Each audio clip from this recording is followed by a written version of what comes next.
मित्रांनो, जर तुम्हाला हायपर ॲसिडिटीचा त्रास आहे, तोंडाला पाणी सुटतंय, तुम्हाला जरा काही खाल्लं की ढेकर येतंय, जेवण व्यवस्थित जात नाही, पोटगच्च होतंय, अपचन होतंय, जळजळ होते, तर हा व्हिडिओ शेवटपर्यंत बघा.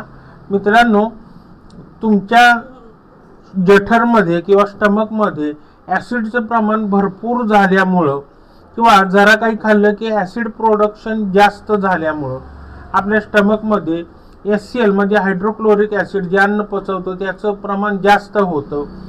त्याचबरोबर अपचन होतं, जळजळ होती, असा त्रास तुम्हाला भरपूर होतोय, तोंडाला पाणी सुटतोय. तर हे होमिओपॅथिक औषध रॉबिनिया 200 हे तुम्ही 5-5 थेंब 3 वेळा 1 चमचा पाण्यामध्ये घ्यायचा आहे. तुमचा पूर्ण त्रास निघून जाईल. अधिक माहितीसाठी संपर्क साधा.